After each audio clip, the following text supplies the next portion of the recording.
So welcome. My name is Bob Bordone, and I am one of the founders and principals of the Cambridge Negotiation Institute. I'm also a senior fellow at Harvard Law School, where I founded and directed the school's negotiation and mediation clinical program. For those of you who are new to the Cambridge Negotiation Institute, or what we call CNI, we are an initiative with a number of purposes. First, we endeavor to offer valuable courses right now in webinar form, but hopefully in the not too distant future in person, related to negotiation, conflict resilience, leadership, and difficult conversations. In addition, we are committed to building a community of practitioners, scholars, and teachers who are interested in advancing and building the field of negotiation, leadership, and conflict resilience, learning with and from each other, and hopefully making a difference in the world. To this end, we regularly offer panels and discussion groups and other sessions like this, free of charge, where we convene leading experts who share their insights from their experience and from their research, and that we believe will be useful to spark conversation, practice, and action. So our next CNI Roundtable is going to be on December 10th on the topic of bridging and healing across racial divides post-election 2020. The role of conflict resolution. But today, we are really delighted for an incredible panel on I think, pressing and important topic. With 1 week left before the American presidential election, we find ourselves as a nation in a moment of nearly unprecedented polarization and partisanship. In ordinary times, one might imagine that a once-in-a-century pandemic would be the kind of crisis that might actually dampen polarization and serve as a unifying force for the nation. But the opposite has been proven true. This pandemic has laid bare the ever-growing inequities and disparities along racial, class, and geographic lines.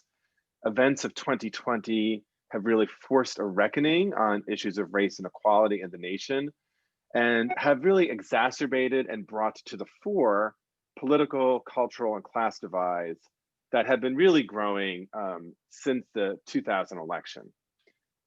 So we're at a moment now where there are non-trivial constituencies on both the political left and the political right who see attempts at dialogue, exchange, connection, and negotiation as futile, as pointless, even as a betrayal of political values. Amidst this, though, there remains a strong voice that argues that we as Americans have more in common than what divides us. And there are many who work for and hope for a day where those of us with stark differences will find ways to communicate with both fierceness and civility. And indeed, there remain inspiring and important voices and movements working to bridge people and bring people together across these divides. So today we have the opportunity to learn from these entrepreneurial individuals, each of whom have taken on the hard work of cultivating dialogue, of bridging differences, of promoting civility in the public square. They've done this from various vantage points at the national level and at the community level, from perspectives of law, of public policy, of spirituality, belief, and meaning. So we'll be hearing from each of our panelists for about 10 to 12 minutes. After that, we will give the panelists a chance to ask some questions of each other or maybe make an additional comment. And then we will be using the chat function to get some questions from you. So please keep your questions, please put them in the chat. We'll ask you to stay muted during the session because we do have so many people on the line. We are recording this session and we will post it both to the Cambridge Negotiation Institute's YouTube channel, which we encourage you to follow, and to our own website. I'm going to avoid making really elaborate introductions. Our panelists each, I could talk 5 minutes about their impressive bios. Instead, we will drop the link to this event, which has their longer bio. I'll just say a very brief introduction for each of our panelists, and we're going to start with Keith Allred. So Keith is somebody I've known for more than 2 decades when we are both on the faculty at Harvard University. Keith is now the executive director of the National Institute for Civi Discourse and the founder of Common Sense American, which is an organization that brings Republicans, Democrats, and independents together to champion solutions with broad support. So Keith, thanks for joining us, and I'll turn it over to you. Keith, you're muted right now. Be good. There we go. Thank you, Bob. Bob and I really have been discussing these things for about 2 decades, so it's a pleasure to be with all of you today. So I was going to start by setting the context a little bit of how did we get here. It seems like things are pretty bad, worse than usual, and I'm going to provide a little bit of data that they are pretty bad and in some ways the worst in our history, and then and a little bit of how we got there, and then a few thoughts from our perspective of things that we can do about it that are effective given that kind of understanding of how we got to this place. So I'm going to share my screen and share a few slides. Is that sharing all right?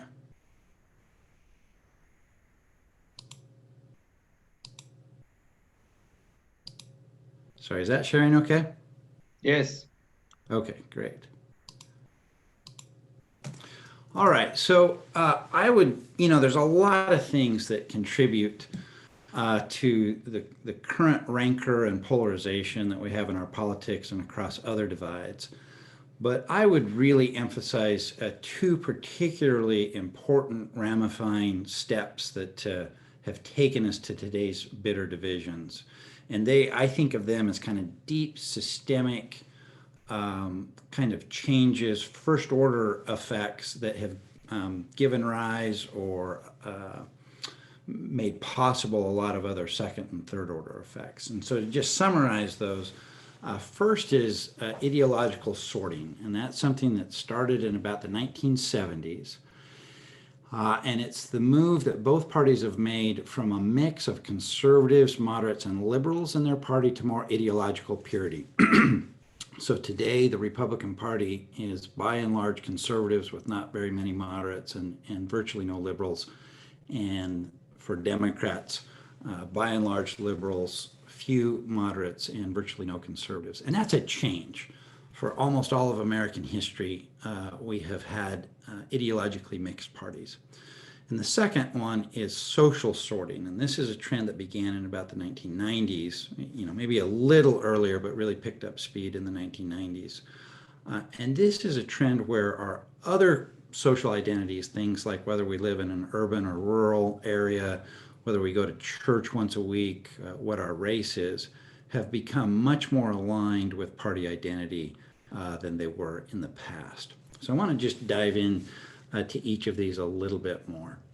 So first, congressional polarization is a nice kind of one of the most compelling measures, I think, of the kind of ideological sorting that we've seen and some of the implications. So 2 political scientists, Keith Poole and Howard Rosenthal, have developed a measure a way to measure the more than 13 million roll call votes cast since 1789 to see how much polarization there is. And basically, without going into the kind of complex methodology, they are looking at roll call votes and the degree to which the roll call votes are cast along party lines. So again, over 13 million roll call votes that have been cast since 1789 that they've analyzed.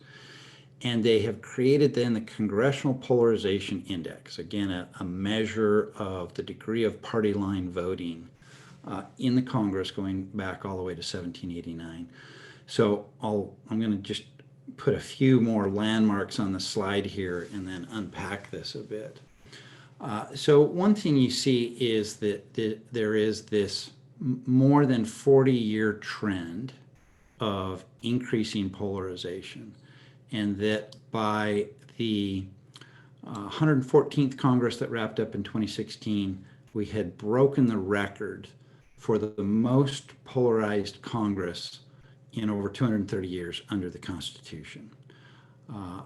You had to go all the way back to the 5th Congress in the 1790s to see party line voting as strongly as we do now. So, this to me suggests a deep systemic change. We've had spikes in polarization before, but they've tended to come down pretty quickly. This is a long-term trend.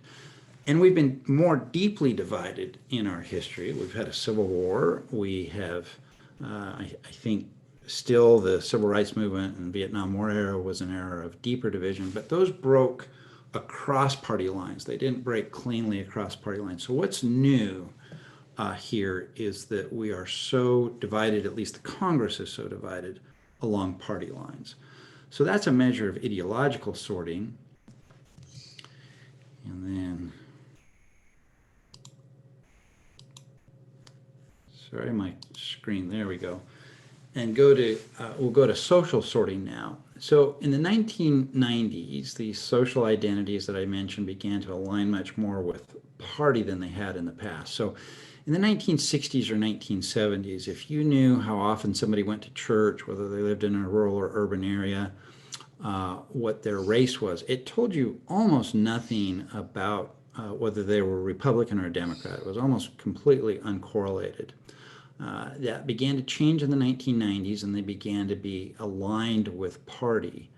And this is one of the major drivers of what's now called social polarization. So this is a distinction that political scientists have had to draw since the 1990s to explain polarization at the level of average citizens. So here I'm moving from what the state is of polarization with our elected officials and now looking at average citizens.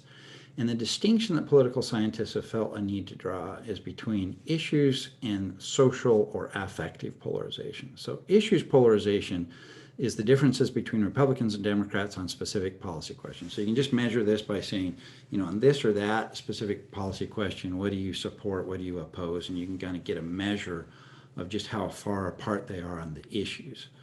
And then social or affective polarization is how much animosity, anger, frustration is felt by Republicans towards Democrats and by Democrats towards Republicans. And so what the pattern that we find then is that, and it's also then important to distinguish not only between issues and social polarization, but between politically active citizens and typical citizens. And politically active citizens, those that go to party events or campaign events, volunteer, make donations, or are really engaged in that way, is a pretty small set of the electorate. The really engaged ones are maybe 5 or 10% on each side. And among them, there is high issues polarization and high social polarization. But among the vast majority of us, there's actually quite a bit of agreement on issues, even on the most, what we're told are the most divisive issues of our day, even on abortion. If you get down to kind of more specific questions, like in the case of rape, incest, or threat to a mother's health, should abortion be legally available? And you get huge majorities of Republicans, Democrats, and independents, north of 75%, regardless of what party you are. So there's actually quite a bit of agreement at the issues level among typical citizens, but high and increasing social polarization. And again, this began to really rise in the 1990s, and good analysis showing this social sorting is much of what's driven that. Just to give you one little piece from that literature, today parents report that they would be more upset by their children marrying someone of a different party than of a different race. So as difficult as race has been in this country, the partisan divide is more angry and there's more animus than the racial divide in this country. And that's saying something given American history on race. So that's social sorting. So there's a bit of setting the table of how did we get here. And so I'm going to transition now to talking about, so if we've got that understanding of it, what could we do about it practically? I mean, that's what we're all really interested in, right? Is could we do something to change this? And so I'm going to highlight one particular program, especially that we're doing at the National Institute for Civil Discourse. Bob mentioned Common Sense American. And let me lay out the transition from this analysis of how we got here to what we can do about it practically. So low issues polarization means that there's more practical policy solutions that can attract broad bipartisan support than you would think as you watch cable news or your social media feed. But high social polarization means that coming together to find and champion those is challenging. We have so many barriers of misperceptions and anger towards each other. It's a little dicier just to convene and say, let's find common ground. You have some obstacles there. And one way of addressing that then is to look to individual virtual deliberation, which makes it easier first to identify broadly supported solutions, so you don't have to worry about things kind of blowing up in a difficult conversation face to face. And at that digital level, it's also much easier to scale. In a country of over 300 million people with the kind of boisterous diversity that we have, it's hard to say, hey, let's all show up at the local library at 7:30 and we'll have a discussion about how to sort things out. That is what Common Sense American is designed to do. And I'm going to switch to our website now and just take you through that quickly of what that is.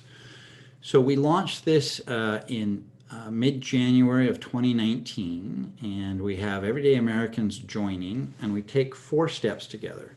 So first, the members identify 3 issues per year for us to work on. Second, Bob, you're muted, but I see you're trying to talk. Is the screen coming through all right? I think if you want us to be looking at the website, that's not what we're seeing right now. I think Okay. we're seeing the advertisement for this wonderful event. Okay. So let me, I'm not sure why that switched on me, but let me just quickly, I find sometimes if you just stop sharing and then resharing, it fixes those problems. All right, you're seeing the website Perfect. now? Yeah. All right, thanks for the heads up, Bob. Okay, so we take 4 steps together. This is, again, a grassroots level of everyday Americans. We identify 3 issues per year to work on. Then we develop thorough policy briefs on each of those 3 issues where we make the strongest case for and against each proposal that we brief and the strongest case for each competing perspective on those issues.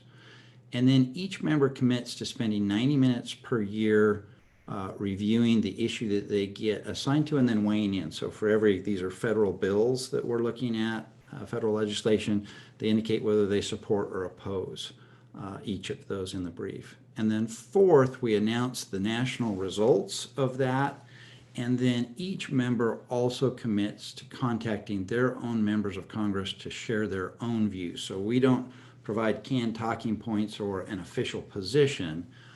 Each member just shares their own views. And if we were 90% our membership was 90% in favor of a given bill and 10% opposed, the 10% who are opposed also contact their members of Congress and just share their own views.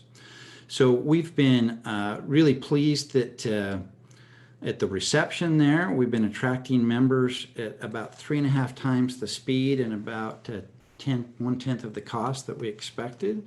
We're getting close to 25,000 members now, and it's a nicely balanced group of 24% Republicans, 47% Independents, 24% Democrats, and it's also a nicely balanced group geographically. You can see, in the big states we have over 1,000 members, but we have them in small rural states as well.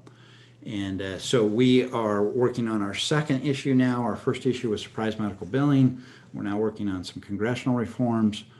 And we've also been really delighted and a little surprised at the uptake in Congress. So in the last 6 months, we've done 150 congressional briefings, sharing our results on surprise medical billing. And it has been striking how welcoming members of Congress are to get this kind of support for good bipartisan work. So I'll stop there, Bob, and quit sharing my screen.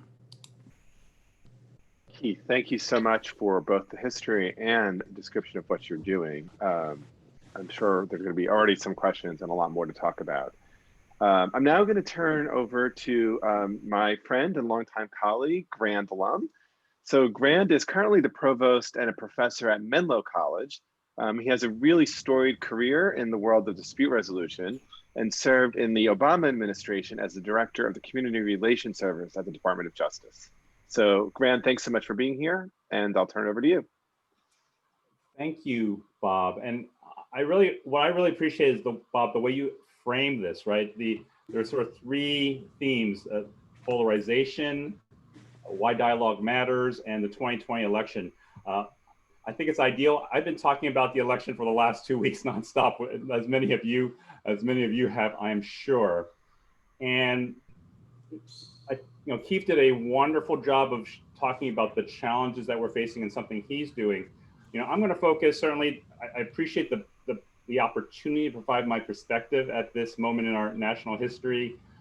I'm going to focus more on how dialogue has worked from my perspective in this situation. It takes no genius for sure that there's an incredible high level of dissension, of division. Because of my career, I've certainly seen it as an opportunity, right? And right now there's a lot of opportunity. Therefore, there's this level of conflict. That's been my bias, right? I find it hard to understand why someone would vote for Trump. But that, we go back to fundamental negotiation theory. We think about positions versus interests. We think of the Maslow needs hierarchy. Therein lies the opportunity, right? Therein lies the opportunity to understand what is the fear, what is the anger here. I noticed a number of friends or folks who've been in the dialogue or mediation or facilitation work. We often talk about there's an elephant in the room, right? What can't we discuss? Now it's more like a herd of elephants stampeding through the room, right? in that sense. So, I think there's an opportunity in that, right? If race has been such a big issue for this country, this election has forced us to deal with it in a way that we haven't perhaps since the civil rights era. As Keith talked about, there's a danger though, right? He talked about ideological sorting, about social sorting. That was striking when we gathered to talk about what we're going to speak today. How even though, say, in the civil rights era, it was more cut, not so much on partisan fashion for the civil rights era, the Vietnam era, but it's different now, right? And so I think that is the problem. I think Bob asked whether we would double down on dialogue or would we say, no, we got to do something else here. Now, I'm here to say, I think we should double down. I want to talk about it at three levels and really spend more time on two of the three. The first is on sort of that national political level. Just share a couple of ideas. I don't want to spend too much time there, but it's been on our minds. We see the partisanship going on.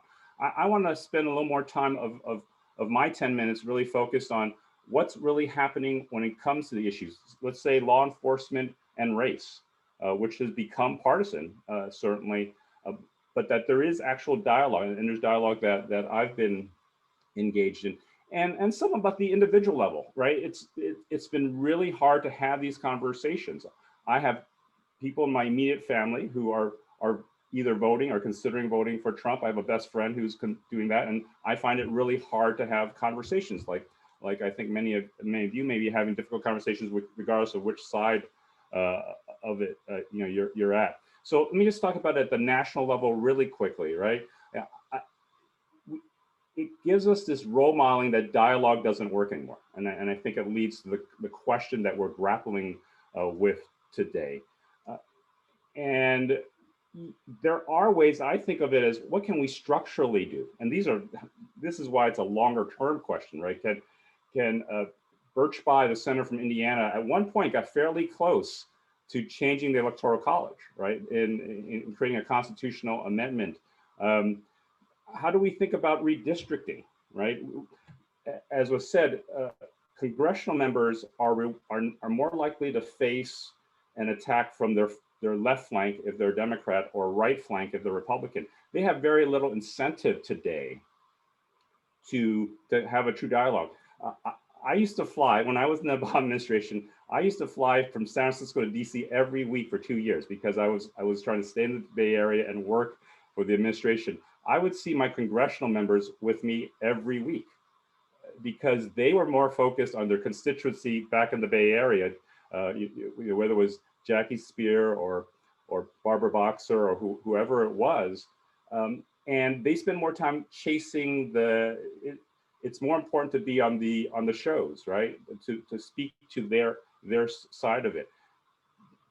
How should we think about things like redistricting? How should we think about top two voting? I know that's controversial, but how do we think about that? I was trying to think of situations where, when has there been bipartisan work in the last few years? The first thing that came to mind was Pat C. Murray and Paul Ryan in the budget.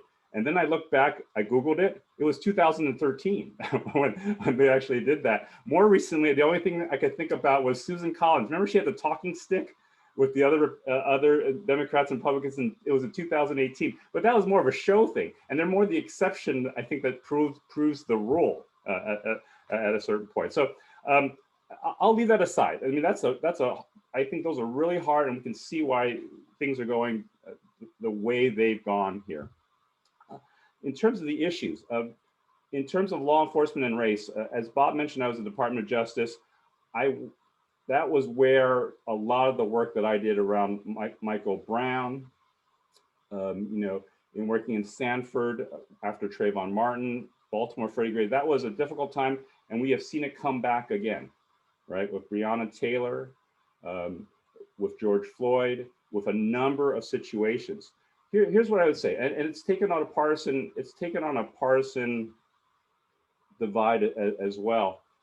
When you're I actually would say the pressure that's being put upon local police, that's created more dialogue. I'm right now, this is public, so I can share it. I'm working with a group that is looking at the police department of Louisville, and it's because of what happened to Breonna Taylor. It's because she was killed that the city has felt forced to now engage in a top-down review of the police department. I've had the opportunity to speak with many community members. They have been very difficult conversations, and many of them are educators, many of them work for nonprofits, many of them are trying to do things, many of them are civil rights advocates. It has forced a conversation at that level. And there are many good folks. There's a Campaign Zero, which was an offshoot of Black Lives Matter. There's the Center for Policing Equity at John Jay College, started by Dr. Philip Goff. There's changes that have happened since the time that I was in the Department of Justice in terms of use of force policies, in terms of body cams, in terms of training, in terms of the ability to even fire police officers. That just happened the other day. That would never have happened before. There is actually important dialogue that's happening and important changes, more importantly, that are being made here. Yesterday, Nancy, who you'll be hearing from shortly, and she'll be talking about much of the great work of the Divided Community Project. We were talking with folks from Sanford, Florida, where Trayvon Martin was shot and killed. The reverends, white and black pastors who had never really worked with each other, and likely Democrat and Republican, they worked together to keep the peace in Sanford. And the mayor, the city manager have always credited that. And even yesterday, they talked about how they're still working well together and how it's made a difference for the community. I want to sort of finish with thinking about the individual level here. And I think that's where those of us in this field, I think we have something to say. I see behind Bob the book Difficult Conversations. I thought it was the one book I could make out behind him. I think we're having difficult conversations today at the individual level with each other. And I was a colleague of mine at Menlo said this yesterday. She was talking about ethics. She was talking about self-regulation. But there was something that I've said many times, not quite the same way, but it struck to me. It's the difficulty of talking to somebody who has a different political perspective, and what should we do about it? And she said yesterday, how to hold another person's view as if it were your own, without judgment. That's really hard to do. That's really difficult to do. There's the enmity, the demonization that's going on. But to me, I think the work that we do is important. How we frame it, I think we are facing a challenge. Even in, you know, as Bob mentioned, I work for the Community Relations Service. In 1964, the original title of that agency was going to be the Community Mediation and Conciliation Service, modeled after the Federal Mediation Conciliation Service. But even then, Black congressional members thought that was too Uncle Tom, that mediation conciliation did not convey something that they want to be a part of. And I think that's the challenge for our field, right? We believe in dialogue, we believe in mediation. It's heard as not resulting in justice. It's heard as maintaining the status quo.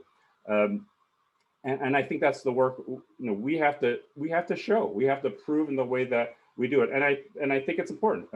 My ability to talk, and everyone's here, your ability to talk with each other, I think it matters to have those conversations. So, you know, I'll end with the thought that I think we have models out there. You know, with Ruth Bader Ginsburg, I think that's a model that the way that she spoke with Scalia. You can think of you know, even presidential candidates, how are they speaking to people? I thought Andrew Yang did a wonderful job of how he spoke to people who are from different political backgrounds. Van Jones, I think, you know, in his work with the Koch brothers, in dealing with criminal justice reform, in dealing with these sort of issues, I think there's a way in which we need to set what the right place and find that common place that we're trying to get to. And having that kind of conversation that allows us to both recognize and understand the other person, and also maintain I'd call it the moral righteousness of the moment, and being able to convey that as well. So thank you, and I think I'll pause there.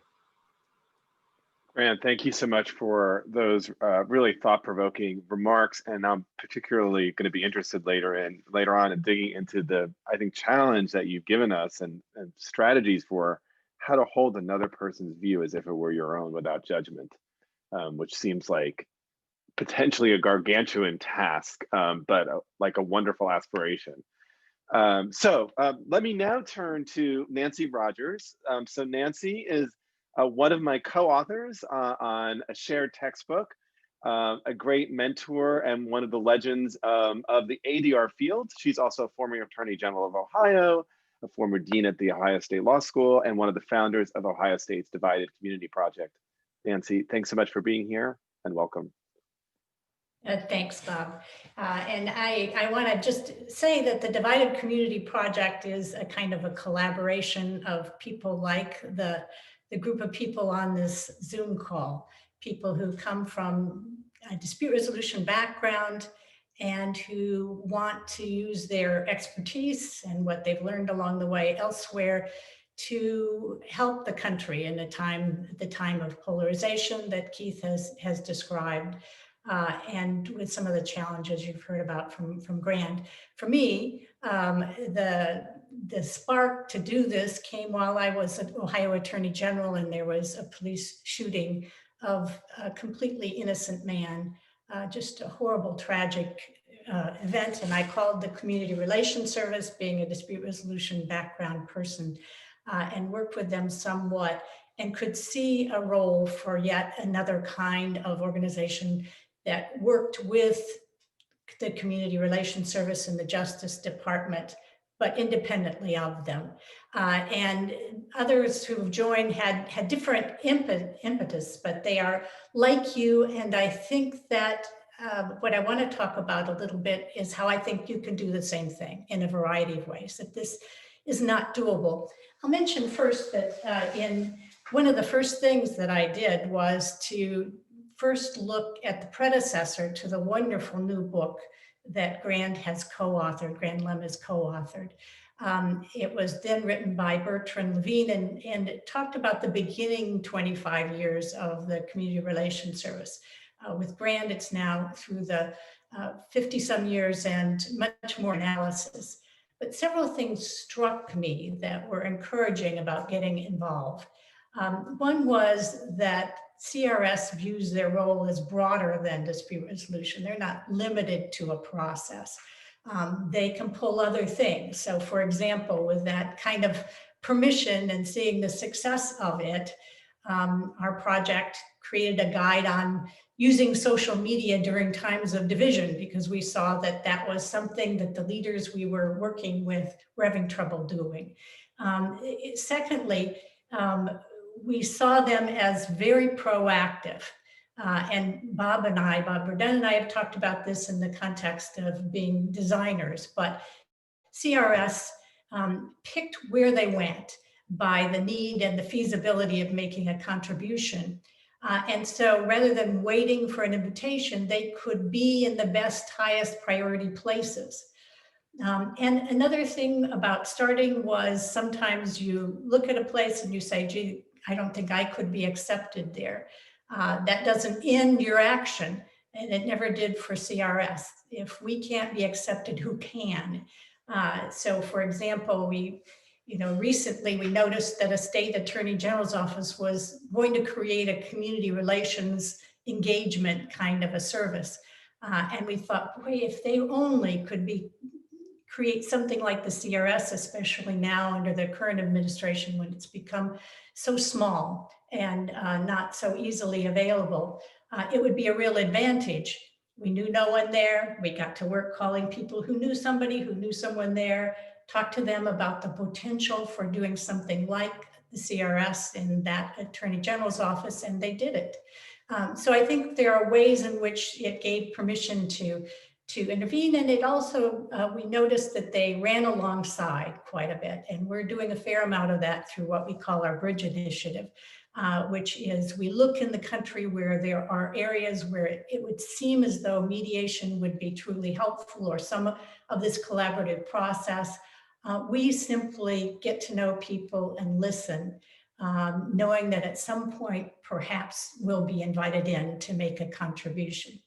So in general, the idea that we have is that we like to take the concern, even the anger and the outrage, and offer processes that allow those people to turn it into progress. So taking the election as an example, and I think it is an example in which all of you could get involved. We listened to people who had been involved, were involved in various cities. We thought through what it was that we had the ability to do that might have some impact. We prioritized, and essentially we decided in the last couple of weeks, let's see if we can get people who would be trusted because they are not elected officials, because they are not at base connected to the party, to one of the parties, and might be trusted. Let's get them to speak out. And so we've created a series of ideas for them. First, try to persuade them to think about speaking out in this post-election period coming up if things turn really badly south, and urging them to find others to speak up with them, to think through who would be trusted in their community, and to give them pointers on how to do it. So for example, we had a webinar a few days ago for bar leaders, everyone from the president of the American Bar Association to local presidents and executive directors. We had them share with each other ideas for doing that yesterday with faith leaders. And for others, we're not probably going to be able to reach as well. You might be able to reach them. So for example, we are able to reach bar leaders. That's who we are, based at a law school. And we had a huge turnout, much like this one. Faith leaders, it was harder. Some of you helped us, and we did reach them, but that's something some of you may be able to do much more. I want to just show you how close teaching somebody to do something like speaking out is in terms of using your expertise in dispute resolution. So I'm going to just share one of our guides. This one is sort of a general one for any community leaders. We have specified ones for various kinds. But as you look at that, you will immediately see the lessons that and we know as mediators, the earlier we can get in, before the positions harden, before narratives take hold, the better we'll do. We may have to come back later. Same with reframing. We know the power of reframing. If we can teach leaders how to do that as they speak out, we know that that can be helpful.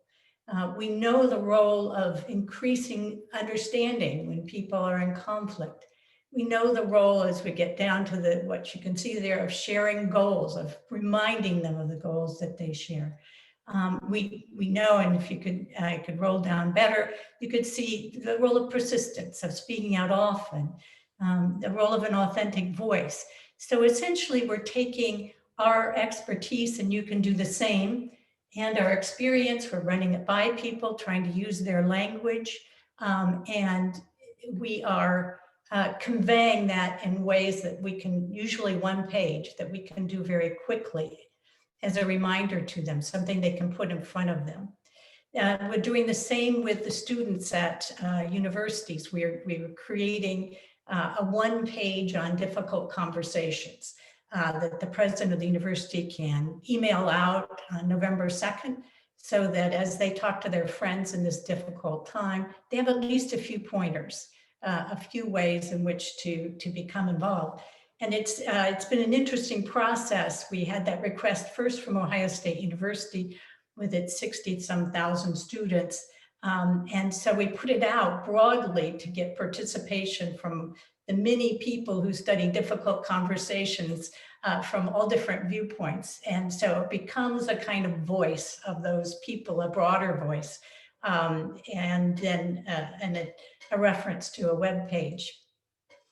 So I would say also, as we think about this and as you think about it, our first 4 years, we're really talking about the damaging and difficult nature of being in the midst of conflict, as well as its productive nature, but the importance of getting ready, of creating more resilient community, the importance of preparing for the event that might be highly divisive. And it was the changes first of race and equity, and then the elections that caused us to step back and refocus. But in all of this, and I would just say, as you think about doing it, and we urge you to do similar things, that there are some lessons from CRS and from Grande's book that we have found really to resonate broadly. And that is just to think through, and I would say and I'll stop with this, six kinds of questions that CRS has had to focus on. I don't think it matters what institution, we're a university, and we facilitated a similar thing in a state AG's office.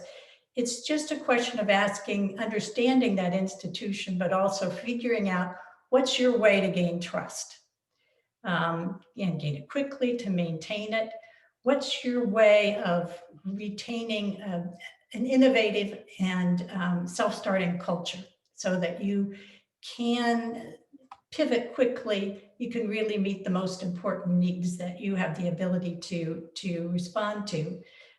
Third, what can you do about this question that Grande raised of being sure that what you are doing is not squelching conflict, is being wise in terms of public policy, in terms of justice, while at the same time being in tune with what's feasible, what would work in terms of dispute resolution.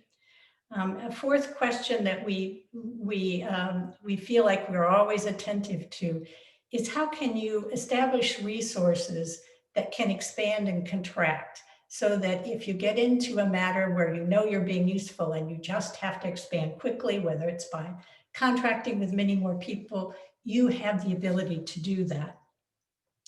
How can you work quietly so that people are more accepting of you? They know you're not going to embarrass them, while at the same time being accountable to the various folks who provide resources for you. How can you be careful that the host agency, and this might be particularly difficult if you're doing it from a court, that you're not compromising the role of the agency that hosts you, while you are still achieving the kinds of aims that you have for yourself. So with that, and the urge to try it, this is do try it at home. I think you can do it, and we think that there are lessons that that you could adopt and use to be a force as early as next week, and as long as it takes to contribute to the resiliency of our nation. Nancy, thank you so much for that. And you sparked a fair amount of conversation in the chat. And I think I'll certainly be curious as we get into some conversation to hear your thoughts and others' thoughts about the challenge of creating trust, particularly with power differentials and where many institutions now are seen as not having the legitimacy or being somewhat bankrupt, whether that's church institutions we've seen or government agencies, or even, in some sense, there's a question about the constitutional structure and its legitimacy. So I'll look forward to that more conversation. But I'm going to turn now to inviting Lucas Johnson to join us. I suspect that this will be a bit different, mostly because Lucas comes from a somewhat different background. He is someone I've met more recently and I'm looking forward to continued collaborations with.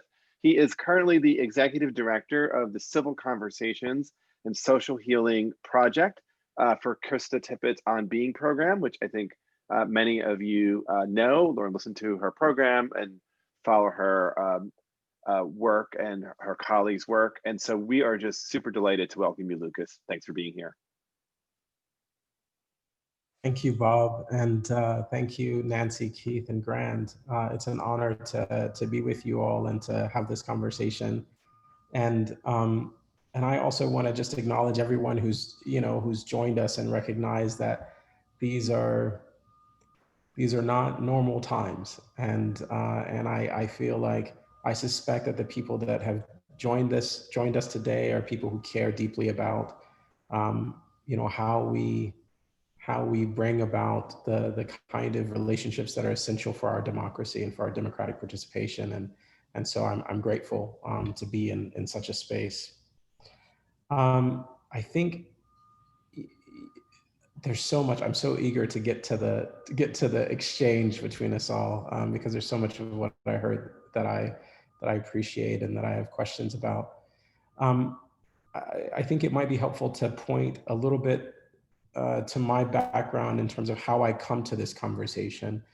And I think that there are two different sort of chapters of my experience that, help shape how I approach the conversations today. One is I grew up with parents who integrated their public schools in the US South.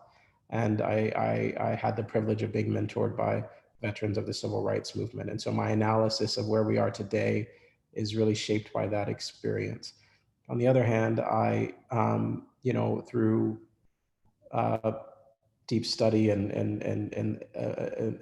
the civil rights movement and nonviolent movements around the world, I came to work in an international context in the peace building and reconciliation field, and so my analysis of where we are today in the United States is also shaped from that international experience. And one of the things that I say in the context of our work often is that I think that we should engage the United States as if it's a war-torn country in many ways, and that the amount of work and the type of work that's necessary to bring about the social healing is the way that we talk about it at On Being is not unlike the type of work that you see happening in other contexts. And it's not unlike the type of work that you would even see the US State Department advising other countries to engage in. And so I think that's something that really shapes my relationship to the conversation. I think it might be helpful to say a little bit more about On Being and about the work we do as a way to talk about our analysis. I think those of you that know the show, first, we describe ourselves as a media project and public life initiative. And the core of our offerings is the show On Being with Krista Tippett, which most people know from their local NPR station, and others may listen to via podcast. The show and our work generally orients itself around three questions. What does it mean to be human? How should we live? And who should we be to each other? In 2010, if we can remember the polarization of that year, it was a sort of shocking moment, I think, for many of us. And I think one of the things that happened shortly after that sort of election season was the shooting of Gabrielle Giffords. When that happened, Krista, who normally is in conversation with individual guests, individual scientists, writers, playwrights, poets, theologians, Buddhist practitioners, expert practitioners. She's normally in conversation with one person around one of these questions, and she decided to bring in two people to be in conversation around one of the more pressing moral issues of our time. And two people who represented opposite sides of the position. And she wanted to model for our listeners what it meant, what it looked like to be in conversation across lines of difference, that wasn't about sort of abdicating one's moral position, but was about a shared sense of values and shared sense of commitment to the common good, where their common sense and shared sense of humanity was still preserved at the core.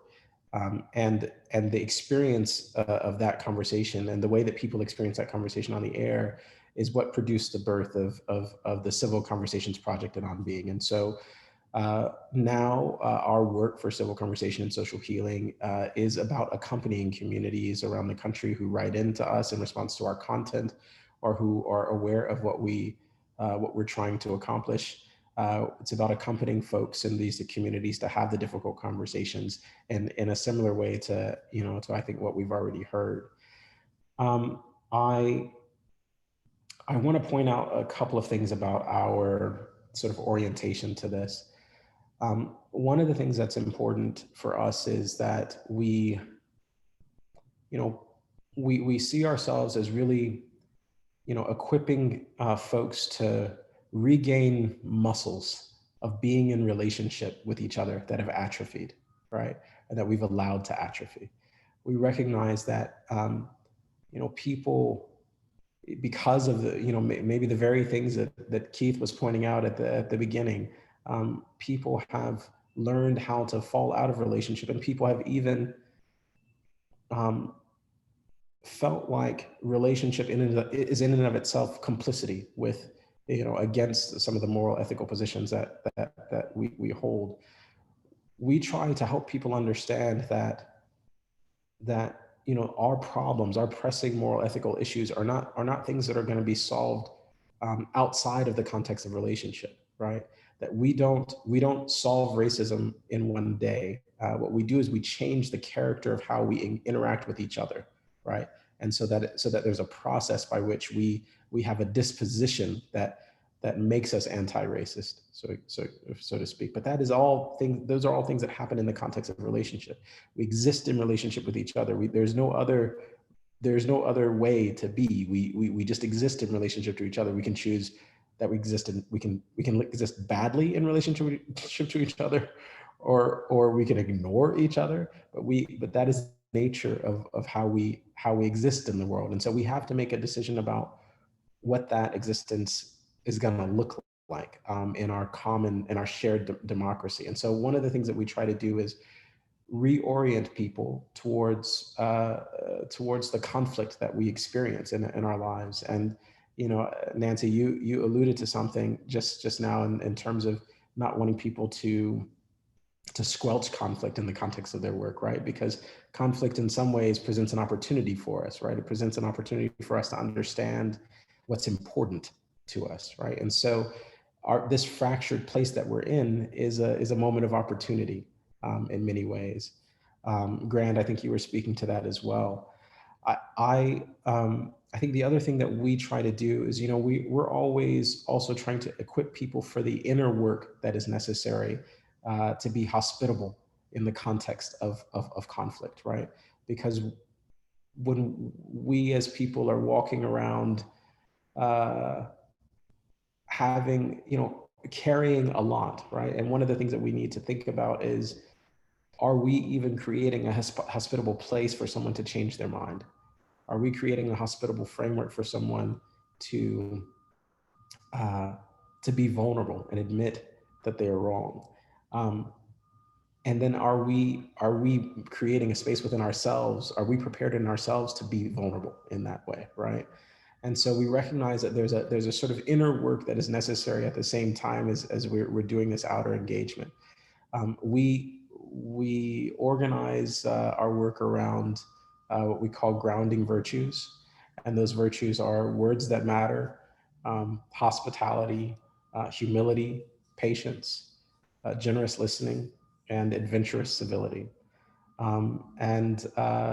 We use those words and that language to help us think, to help sort of inspire sort of a different moral imagination for folks that will help invite us to engage each other differently, really emphasizing that relationship is the point in the context of our shared life together. And so I'll stop there. I think, let's see, is there something else that I wanted to say? Yeah, no, I'll stop there, and so we can get into the fun discussion part. Lucas, thank you so much. And you also are raising so many questions. And as you can see, the chat has, well, maybe you can't see because you've been speaking, but the chat has been moving really fast and furious.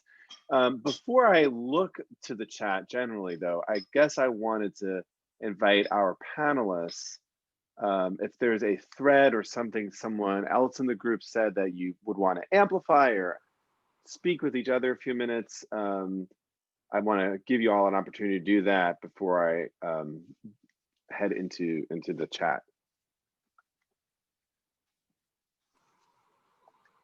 I'd be interested in hearing back from Keith now that he's heard the three of us speak, what it's made him think about this. It's been a while since we've heard from Keith now. Well, I think one thing I'd say is in the interest of time, didn't hit a few themes that the rest of you did that I think are really important. So I was trying to lay out what the challenge is, but I do think that this work of, the common sense American sort of answer that I talked about is a admittedly kind of thin engagement. It's a virtual, and that's easier to do under social polarization. But I also think it's critical to do the kind of work that all three of you were highlighting, that we exist in real full relationships. When we're not in a pandemic, they're usually experienced face-to-face much of the time. And I liked how Lucas put it, that we're social creatures. We're always in relationships. There's not much of a choice about that, but there is a choice about the nature of that relationship. So while our current circumstances make that all of that work that the three of you were so usefully and powerfully highlighting more difficult, it also makes it more important. And so I guess I'd mostly just echo Grande that well, my part, I didn't emphasize this. I think this kind of face-to-face, fuller, being able to relate with consideration and dignity is important. I do think, Bob, I'll just, maybe for the broader discussion, this question of how we do that left to right, and a couple of related questions of, one, the right often doesn't feel as engaged by the ways many of us in the bridging movement try to do it, and some other comments in the chat that I think are worth addressing of, doesn't this assume an equality and a moral equivalency that, aren't there some real differences of social justice here, and can you really engage the other side as though they're an equal? I think those are challenging, legitimate points for discussion. Thanks, Keith. Well, I mean, there's a lot going on in the chat, but I mean, you raised two themes. I'd love to dig in a little bit on something that's of great interest to me that I feel like I experience as there being somewhat of a generational shift on as well, which is this challenge of um, engaging with the other when you could say the fundamental system is kind of flawed. The power differentials are stacked against you. I'm still thinking about that line, Grant, that you had, right? How to hold another person's view as if it were your own without judgment. And like, what does that mean when the view is not just intellectual or a policy preference, but might go to your very life, your ability to exist, your rights. So I'm curious for any or all of you, how do you think about that, and how would you respond to that? I'll do a quick sort. Yeah, I think it's really what's the goal of that dialogue, right? At what if it's two individuals talking, it's very different than when it's a police department speaking to a Black Lives Matter group, where and that's where I think there's a change in leverage, which I think is a positive thing, that there's a voice that folks have that's in some ways supported. So, I think you can do that. I think I mentioned Van Jones. I think he models it. He did the Redemption Project, where he focused on victim offender situations. And I think, as a mediator, when I've dealt with situations of race, it is allowing that person, you can acknowledge, I don't have to agree, right? I just have to understand. And then I can come back with, here's the moral right. Here's what I would like to convey. As a mediator, I worked in situations where the goal was to reduce racism, to make a change. That's the purpose of it. I was very comfortable. And as Nancy was saying, it goes beyond playing a neutral role and saying, here's what we are here to do. How do we get there? Here's the answer. How do we move people in that direction? Thanks, Nancy. I do think that this question is one to think about in terms of priority of going in as well. One of the first thing we did, knowing that this issue was going to be so important in our work, was to hire Grande as our first director of the Divided Community Project, because he has so much wisdom on it and has really thought it through. But one of the things we're thinking about now is that now there are situations in which people who previously had no power have it as the result of circumstances. And so now that they have it, can we provide the process that will permit problem solving and real change to occur, as well as accountability as things get implemented? So I think partly it's knowing that that's an issue. You go in when it's not. Can you find those situations in which the power is somewhat more, each person has a reason to listen to the other? Thanks, Lucas. I think it's important to say a couple of things. One is that we're not all situated to do the same work all the time, right? And so there are moments, I think that people have to privilege their own sort of safety and security and well-being. They have to consider that in the context of the conversations that they're engaging, right? Because if you're feeling threatened, then you're not going to be able, and if you are actually threatened, then that's not a conversation that you can really engage in a way that's going to have a productive outcome. And so I think that's just something we have to acknowledge and name and there are times in our lives, there are times when I can have a conversation about race, and there are times when I can't, right? Because I've had too many that day. There are times, and so I think that we have to acknowledge that and recognize that there are different, that we have to hold different roles sometimes in relationship to that. I think the other thing to name there is that I don't think that that this is about creating a false equivalence between moral positions. I think that you can maintain moral clarity in your position and also engage with someone in a way that doesn't compromise that. And so I don't think that relationship makes one complicit to an immoral point of view or position. And so I think that's a false dichotomy in my opinion. Yeah, thanks, Lucas. Yeah, I'm struck by, in the chat, a number of people have spoken about the importance of inner work in this.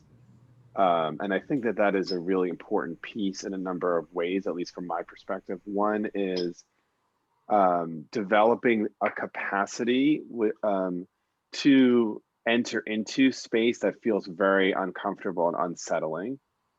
The other is enough self-awareness to know, like, when it's the stretch that it should be, because it is a stretch. It's easier to just stay with the people that we agree with, right? And we should stretch, but there's a line where it's too exhausting. It's the cost is high, or it's trauma, right? And that it's actually okay to, whether it's for the day or for a month or a set of conversations that feel like that those are not yours to have, right? There are others who can do it.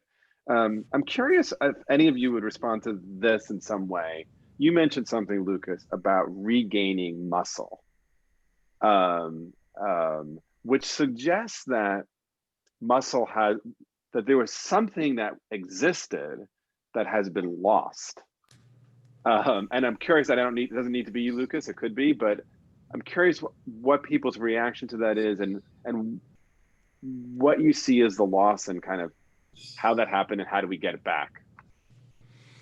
Yeah, so Bob, one thing I'd mention is go back to that social sorting piece that I talked about.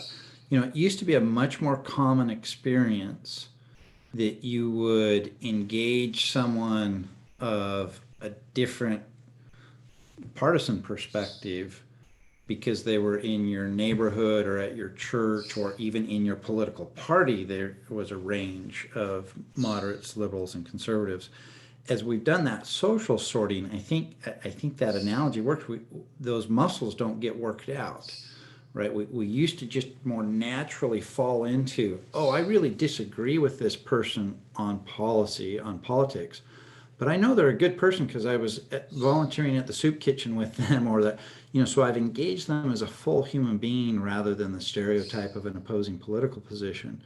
And so that, Bob, as you know, a lot of my research was on, biases that lead us to conclude that because someone has a different view than we do, that they're dumb or immoral, right? And that's an easy place for us to go as human beings. But if we have these cross-cutting relationships, cross-cutting social identities, that builds up a muscle, or one way it's been discussed as an inoculation against that tendency to think people are dumb or immoral because they're different than we are. Thanks. Grande? Yeah, I love what Lucas was saying in terms of you can engage with someone and not be compromising your deepest beliefs. I had the opportunity to be a facilitator in conversations between the civil rights pioneers like Andrew Young and Clarence Jones, Martin Luther King's experience, and with Black Lives Matter folks. And one thing that really struck me was, the civil rights pioneers, they came from a place of love. They came from a place of spirituality. And Andrew Young was the main negotiator, right, for them. And he said he was he was willing to compromise. He was unafraid to doing so because it came from a place of love. It came from a place of wanting to engage. They were in relationship still as well. Last thing I was, even some of you may have seen the granddaughter of Billy Graham has come out, for Biden, but an interesting expansion of how do you see pro-life, right? Life, is it just about what happens in the womb, or is it what happens in the rest? How does someone who's an immigrant get treated and all of that? It's an expansion that comes from a place of spirituality. I think that's a good sign. Yeah. I think that it's important to acknowledge that there is, from my perspective, there is an inherent problem that I don't know that we can't solve, right? And that is a notion of justice that for me there's justice on a deeper sort of perhaps cosmic level that is just unreachable, right? There is no justice. There will never be justice for what's happened to my people, right? In the context of the United States, there's no such thing. There's nothing that can bring back the lives of my great uncles who were lynched. There's nothing. There's no measure of justice on a deep, profound level that is reachable, right? And we also know that the only way that the cycle of violence ever stops is that someone, particularly victims, end up absorbing the blows and choosing not to return them. So there's fundamentally a problem there, right? There's fundamentally an injustice that's built into the nature of how we engage this conversation. And we choose, we can't demand, like, people choose to show up and participate and engage out of grace and love anyway, right? We have no right to expect that. We have no right to demand it. We can just be grateful when it happens and recognize that the fabric of our society is dependent on it. And we all choose to be those people at times. But the most we can do sometimes is just acknowledge that it's happening. So I feel like that's important to say, because there is a dynamic sometimes where I think that we highlight the offering, the heroism of what my elders in the civil rights movement did, and we lift it up as a model. But it's important that we lift that up as a model in a way that also acknowledges the depth of what they've done, right? I just wanted to say that. I think that's a really powerful and important point. And one of the things that I was thinking about as this was going on, and Lucas, in some sense, I mean, you just said it so clearly and well, is there is courage on all sides when people come forward in a dialogue, but there is, in most situations, and in some situations like race in America, there is differential courage and grace needed to come into the space. And I think a lot of work that I've done has been with an organization called Seeds of Peace, which is Israelis and Palestinians. And I think we as Americans actually have a lot to learn from dialogue models actually outside the United States, which also are under a lot of pressure right now in terms of being criticized as not efficacious. And yet when you're in those rooms, there is something happening there that is definitely not a shifting of views. It's definitely not any less fierce about the injustices that have happened, but that is the ability to broaden and see the way people who were told they were blood enemies think of and see each other. And that itself is incredibly valuable. So we've reached 1:30, and to my great sadness, we need to bring this to an end. As we leave, I just want to offer a few thanks. First, I want to thank my colleague Joelle Salinas, who we had so many people join us that we needed to use a different Zoom account. And so NYU Langone was very kind, and Joelle was very kind to let us do that. I want to thank each of our panelists for giving us so much to think about. And hopefully this will actually start people doing some work, reading more. I want to thank everyone who joined us. There has been honestly a chat that I haven't been able to keep up with, and rich and substantive.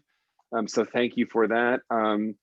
As we leave, just to let you know a few of our other upcoming programs, we do offer courses. We have 2 courses coming up on November 12th and December 3rd. We also have our next roundtable, which is going to look at bridging and healing across racial divides post-election and what role conflict resolution will have. So in some sense, a continuation and building on, but I think with more of a focus on race specifically. We're still finalizing who our panelists will be, although we know that Grande will be one of them. So we hope you will join us for that. We will be putting this in a few days onto our YouTube channel and our website. So with that, thank you again for joining. If you are from the United States, please exercise your right to vote. Stay safe, and hope to see you again soon. Bye-bye.